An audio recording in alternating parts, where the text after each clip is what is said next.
अस्सलाम वालेकुम, मैं हूं बिलाल अहमद शेख डिफेंस रेटल के साथ। पाकिस्तान ने अपनी फ़ज़ाइया में जदीद तरीन JF-17 थंडर ब्लॉक 3 को शामिल कर लिया है। एक छोटी सी मुख्तसर तकरीब में इन तैयारों को स्क्वाड्रन नंबर 16 के हवाले किया गया, जिसे ब्लैक पैंथर्स का नाम दिया जाता है और वो इस मामले में बड़े मशहूर व मरूफ हैं। JF-17 ब्लॉक 3 की शमूलियत पाक फ़ज़ाइया के लिए बहुत ही जो है वो कामयाबी की अलामत है और उससे उनको बहुत ज़्यादा बूस्ट मिलेगा। सिर्फ 10 माह पहले पाकिस्तान एयरफोर्स ने जदीद तरीन चाइनीज़ J-10C त्यारे जो हैं वो अपनी फ़ज़ाइया में शामिल किए थे। ऐसे 24 त्यारे पाकिस्तान को फराहम किए जा चुके हैं और ऐसे 72 त्यारे पाकिस्तान फ़ज़ाइया का हिस्सा होंगे और वो भी जल्द फराहम कर दिए जाएंगे। JF-17 ब्लॉक 3 जो है वो 12 की तादाद में अभी दिया गया है और ऐसे 50 त्यारे शुरू में जो है वो पाकिस्तान एयरफोर्स के हवाले किए जाएंगे, जिनको पुराने F-7PG और MG की जगह दी जाएगी। अगरचे अददी लिहाज से पाक फ़ज़ाइया के त्यारों की तादाद कदरे कम हो जाएगी, लेकिन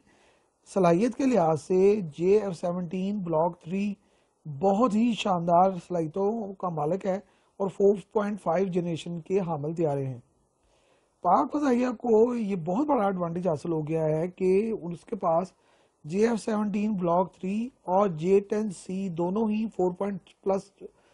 जनरेशन के त्यारे हैं और ये बहुत बड़ा एडवांटेज है, क्योंकि इंडिया अभी इन त्यारों इस जैसे त्यारों को बनाने के लिए बहुत ज़्यादा स्ट्रगल कर रहा है और अभी राफेल के अलावा उसके पास कोई भी 4.5 जनरेशन का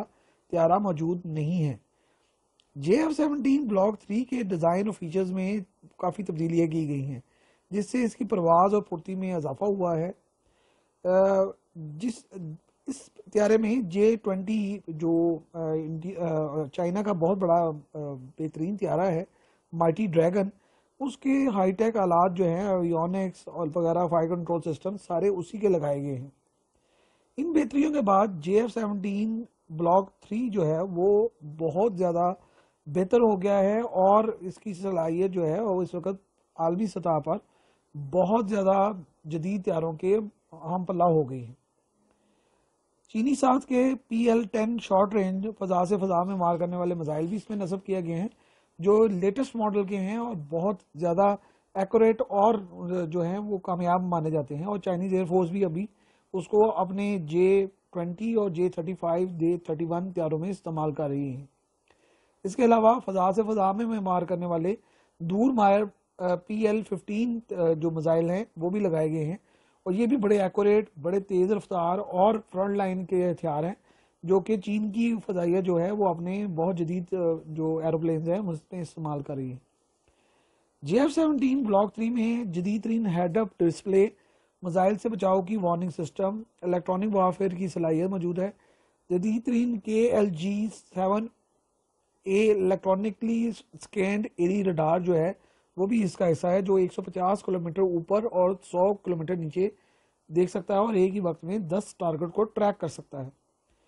JF-17 में नए मिसाइल इस्तेमाल किए गए हैं, जिसमें इस त्यारे की वजन में जो है वो कमी वाक़या हुई है और ये बहुत ज़्यादा जो है वो फुर्तीला हो गया है। तमाम जिस्म जो बॉडी के हिस्से हैं उसमें खुसूसी मटीरियल इस्तेमाल किया गया है, जिससे ये कम वज़न हो गया है और इसमें जो फुर्ती है वो ज़्यादा हो गई है। इस नए त्यारे में RD-93MA टर्बोफैन इंजन भी नस्ब किया गया है, जो रूसी साख्ता है। अगरचे ये अभी तक कंफर्म नहीं हो सका कि पाकिस्तान इसकी लाइसेंस प्रोडक्शन भी ले पाया है कि नहीं ले पाया, लेकिन बहरहाल रूसी साख्ता इंजन की वजह से JF-17 ब्लॉक 3 की जो थ्रस्ट है और वेट की रेशो है वो बड़ी बेहतर हो गई है और इसमें बेपनाह इजाफा हुआ है। पाक फ़ज़ाइया भारतीय फ़ज़ाइया के मुकाबले में अब बहुत बेहतर पोजीशन में है, क्योंकि भारत को ताजीस MK-1 जो है वो 2024 तक मैसर आएंगे और ताजीस MK-2 जो है वो 2027 तक भारतीय फ़ज़ाइया का हिस्सा होंगे, जिसकी वजह से भारतीय फ़ज़ाइया को फौरी तौर पर तैयारों की ज़रूरत है, क्योंकि भारतीय फ़ज़ाइया के Su-30MK भी अपग्रेड होने के मुंतज़र हैं। यूक्रेन की जंग में पुराने रूसी Su-30 तैयारों को बहुत ज़्यादा नुकसान का सामना रहा है, इसलिए रूसी फ़ज़ाइया ने अपने तमाम Su-30 तैयारों को फौज से फ्रंट लाइन जो उनके हैं त्यारे उनमें से विड्रॉ कर लिया है, उनको अपग्रेड करने के लिए मंजूरी भी दे दी है। रूस ने इंडिया को अपने Su-75 चेक पेंट की ऑफ़र की है, जबकि یورپی طیاروں کے لیے بھارت جو ہے وہ بہت زیادہ کوشش کر رہا ہے، اور فرنٹ پہ یہی کہا جا رہا ہے کہ وہ تاجیز کو بہت زیادہ اپ گریڈ کرنے کی کوشش کر رہا ہے، لیکن تاجیز کی تیاری میں ابھی بھی کئی سال ہیں، اس لیے بہت ممکن ہے کہ بھارت جو ہے وہ یورپ یا امریکہ سے نئی تیاریاں حاصل کر لے، تاکہ انڈیا کو پاکستان اور چائنا کی جو ایئر فورسز ہیں ان سے جو تھریٹ ہے اس کو کسی حد تک کنٹرول کیا جا سکے۔